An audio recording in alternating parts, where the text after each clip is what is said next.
ആകാശവാണി. നമസ്കാരം. പ്രത്യേക വാർത്താ ബുള്ളറ്റിൻ വായിക്കുന്നത് കാർത്തിക വിശംഭരൻ.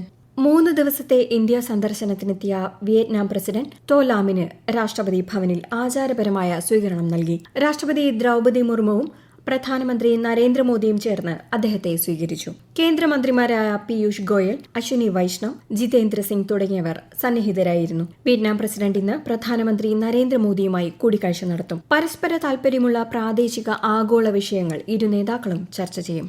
സുപ്രീം കോടതി ജഡ്ജിമാരുടെ എണ്ണം ഭേദഗതി ബിൽ 2026 പാർലമെന്റിൽ അവതരിപ്പിക്കാൻ കേന്ദ്ര മന്ത്രിസഭ തീരുമാനിച്ചു. നിലവിൽ ചീഫ് ജസ്റ്റിസ് ഒഴികെ 33 ജഡ്ജിമാരുള്ളതിൽ 4 പേരെ കൂടി ചേർത്ത് 37 ആകെ അംഗബലം 38 ഉയർത്താനാണ് തീരുമാനം. മന്ത്രിസഭാ യോഗ തീരുമാനങ്ങൾ വിശദീകരിച്ച കേന്ദ്രമന്ത്രി അശ്വിനി വൈഷ്ണവാണ് ഇക്കാര്യം അറിയിച്ചത്. 1956 നിയമം ഭേദഗതി ചെയ്യാനാണ് ബിൽ ലക്ഷ്യമിടുന്നതെന്നും അദ്ദേഹം പറഞ്ഞു.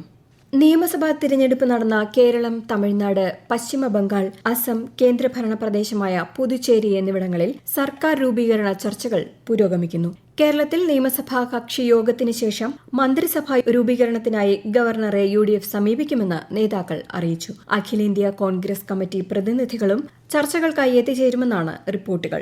തമിഴ്നാട് നിയമസഭാ തിരഞ്ഞെടുപ്പിൽ ഏറ്റവും വലിയ ഒറ്റകക്ഷിയായ തമിഴക വെട്രിക്കഴകം അധ്യക്ഷൻ ജോസഫ് വിജയ് സർക്കാർ രൂപീകരണത്തിനുള്ള അവകാശവാദം ഉന്നയിക്കാൻ ഇന്ന് ഗവർണർ രാജേന്ദ്ര വിശ്വനാഥ് അർലേക്കറെ കാണും. നിയമസഭയിൽ ഭൂരിപക്ഷം നേടാൻ TVKയ്ക്ക് 10-ലധികം MLAമാരുടെ പിന്തുണ ആവശ്യമാണ്. പശ്ചിമബംഗാളിലും അസമിലും പുതുച്ചേരിയിലും NDAയുടെ സർക്കാർ രൂപീകരണ ചർച്ചകൾ തുടരുകയാണ്. പശ്ചിമബംഗാളിൽ പുതിയ നിയമസഭ രൂപീകരിക്കുന്നതിനുള്ള വിജ്ഞാപനം തെരഞ്ഞെടുപ്പ് കമ്മീഷൻ പുറപ്പെടുവിച്ചു. വിജ്ഞാപനം ഗവർണർക്ക് കൈമാറി. അതേസമയം ഭവാനിപൂരിൽ നിയമസഭാ മണ്ഡലത്തിലെ വോട്ടെണ്ണൽ സംബന്ധിച്ച് തൃണമൂൽ കോൺഗ്രസ് സ്ഥാനാർത്ഥിയും മുഖ്യമന്ത്രിയുമായ മമതാ ബാനർജി ഉന്നയിച്ച ആരോപണങ്ങൾ അടിസ്ഥാനരഹിതമാണെന്ന് തിരഞ്ഞെടുപ്പ് കമ്മീഷൻ വ്യക്തമാക്കി. ഇന്ത്യയുടെ ബ്രിക്സ് അധ്യക്ഷതയ്ക്ക് കീഴിലുള്ള 2ാമത് എംപ്ലോയ്മെന്റ് വർക്കിംഗ് ഗ്രൂപ്പ് യോഗത്തിന് തിരുവനന്തപുരത്ത് തുടക്കമായി. തൊഴിലാളി ക്ഷേമം, സാമൂഹിക സുരക്ഷാ സംവിധാനങ്ങൾ മെച്ചപ്പെടുത്തൽ, തൊഴിൽ ശക്തിയിൽ സ്ത്രീകളുടെ പങ്കാളിത്തം വർദ്ധിപ്പിക്കൽ എന്നിവയെക്കുറിച്ച് 2 ദിവസത്തെ യോഗം ചർച്ച ചെയ്യും. അഖിലേന്ത്യാ സൈനിക് സ്കൂൾ പ്രിൻസിപ്പൽമാരുടെ സമ്മേളനം നാളെയും മറ്റന്നാളും തിരുവനന്തപുരത്ത് നടക്കും. കഴക്കൂട്ടം സൈനിക് സ്കൂളിൽ നടക്കുന്ന സമ്മേളനത്തിൽ പ്രതിരോധ സഹമന്ത്രി സഞ്ജയ് സേത്ത് അധ്യക്ഷത വഹിക്കും. രാജ്യത്തുടനീളമുള്ള 33 സൈനിക് സ്കൂളുകളിലെ പ്രിൻസിപ്പൽമാരുൾപ്പെടെയുള്ളവർ സമ്മേളനത്തിൽ പങ്കെടുക്കും. പഞ്ചാബിൽ അമൃത്സറിലെയും ജലന്ധറിലെയും കരസേന BSF മേഖലയ്ക്ക് സമീപം ഇരട്ട സ്ഫോടനം. ആളപായമൊന്നും റിപ്പോർട്ട് ചെയ്തിട്ടില്ലെങ്കിലും പ്രദേശം അതീവ ജാഗ്രതയിലാണ്. സംഭവത്തിൽ അന്വേഷണം പുരോഗമിക്കുന്നു. ബോംബ് സ്ക്വാഡും ഫോറൻസിക് സംഘങ്ങളും പരിശോധനയ്ക്കായി സാമ്പിളുകൾ ശേഖരിച്ചു. കേരളത്തിൽ കനത്ത ചൂട് തുടരുന്ന സാഹചര്യത്തിൽ ദുരന്ത നിവാരണ അതോറിറ്റി ജാഗ്രതാ നിർദ്ദേശങ്ങൾ പുറത്തിറക്കി. പകൽ 11 മുതൽ 3 മണി വരെ തുടർച്ചയായി വെയിലേൽക്കുന്നത് ഒഴിവാക്കണമെന്ന് നിർദ്ദേശമുണ്ട്. അതേസമയം സംസ്ഥാനത്ത് വിവിധ ജില്ലകളിൽ ശനിയാഴ്ച വരെ ഇടിമിന്നലോട് കൂടിയ മഴയ്ക്ക് സാധ്യതയെന്നും കേന്ദ്ര കാലാവസ്ഥാ വകുപ്പ് അറിയിച്ചു. എറണാകുളം, തൃശൂർ ജില്ലകളിൽ ഇന്ന് മഞ്ഞ ജാഗ്രതയാണ്.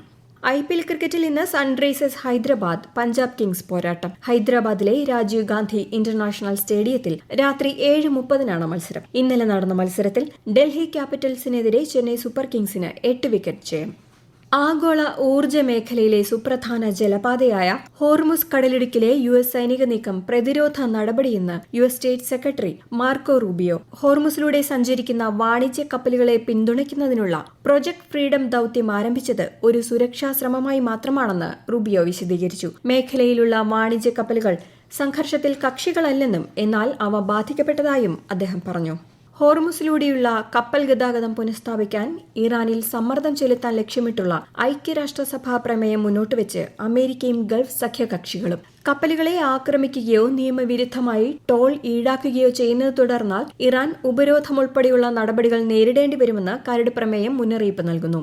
നേരത്തെ ചൈനയുടെയും റഷ്യയുടെയും വീറ്റോകൾ കാരണം ഐക്യരാഷ്ട്രസഭാ പ്രമേയം പരാജയപ്പെട്ടിരുന്നു. പ്രത്യേക വാർത്താ ബുള്ളറ്റിൻ കഴിഞ്ഞു. അടുത്ത വാർത്താ പ്രക്ഷേപണം ഉച്ചയ്ക്ക് 12:30.